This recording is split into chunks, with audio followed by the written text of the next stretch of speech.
فقیروں، ہمارے وقت میں فقیر کسی کو نہیں کہا جاتا تھا، اور ہمارے سلسلے میں بھی یہی ہے، فقیر اس کو کہنا ہے جس کا فقر کے لیے باقاعدہ اعلان ہو، اور فقر کے فا قاف را اس کے اس نے مراقبات کیے ہوں، مراقبات کرنے کے بعد جو ہے اس کا اپنا من ختم ہو جائے، جب بندے کا اپنا من، اپنی چاہت، اپنی سوچ، اپنی فکر ختم ہو جائے، پھر اللہ کی راہ میں وہ فقیر ہے۔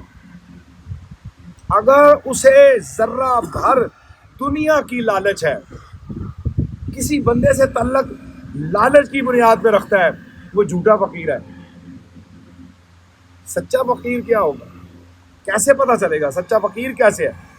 سچا فقیر تو اللہ جانتا ہے، کسی کی پیشانی پہ نہیں لگتا۔ سچا فقیر وہ ہے، صرف فقیر نہیں، فقیروں کا امام، امام الفقراء، حضرت امام بری سرکار رحمۃ اللہ کے فقراء جو اس دور میں گزرے ہیں، ان میں سے ایک بھی ایسا نہیں ہے کہ جو رات کو بے وضو سویا ہو، ان میں ایک بھی ایسا نہیں ہے جس نے اپنی ذات کے لیے لالچ رکھا ہو، اس میں ایک بھی ایسا نہیں ہے جس کا اوڑھنا بچھونا صرف اللہ کے لیے نہ ہو، پھر ان کو فقیری ملی۔ فقیری ایک تغمہ نہیں ہے، یا ایک وہ چیز نہیں ہے، وہ یہ ہے فقیری کا معنی کیا؟ یا اللہ میں نے دنیا سے منہ موڑ لیا ہے، مال دولت سے منہ موڑ لیا ہے، مالک مال اگر میرے ہاتھ میں بھی ہوگا، جیب میں بھی ہوگا، لیکن مالک تیری یاد سے مجھے دور نہیں کر سکتا، تیرے نبی کی اطاعت سے مجھے دور نہیں کر سکتا۔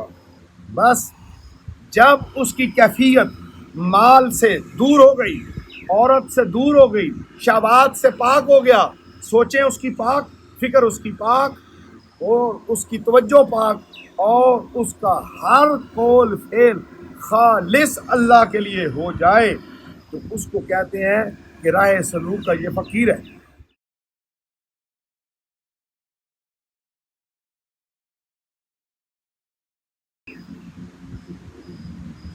تو اللہ کرے مرتے دم تک فقر میں گزر جائے اور ہماری زندگی بدل جائے، ہماری زندگی بدل جائے۔ میرے دوستوں، اگر زندگی نہیں بدلتی پھر یہ عرس کی مجالس کا فائدہ نہیں، تقویٰ نہیں پیدا ہوتا، سچ ہم نہیں بول رہے، جھوٹ بولتے ہیں، غیبت کرتے ہیں، بہتان بازیاں، الزام تراشیاں، لوگوں کا مال چھیننا، لوگوں کے پیسے چھیننا۔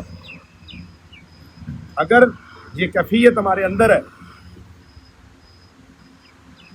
پھر ہم دنیا سے خالی آئے تھے، خالی تو ویسے بھی جانا ہے۔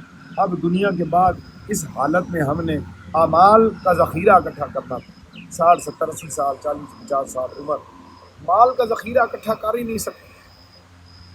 ایسا نو عملہ، وہ کام ہی ہم نہیں کر سکے جو ہم نے اکٹھا کرنا تھا، وہ کیا ہی نہیں ہم نے۔ پھر تو فضول ہے، پھر تو رائے گاہ ایسا۔ آؤ مل کے قرآن و سنت کے مطابق عمل کریں، اور اس روحانی دینی دعوت کی جد و جہد میں، اس فکر کے اندر ہم اپنے سفر کو اختیار کریں، اور ہم آقا نبی کریم صلی اللہ علیہ وسلم کی امت کے پاس جائیں، اور جا کے انہیں رائے حق کی طرف دعوت کریں۔ جب دعوت دینے والے مخلص ہوں گے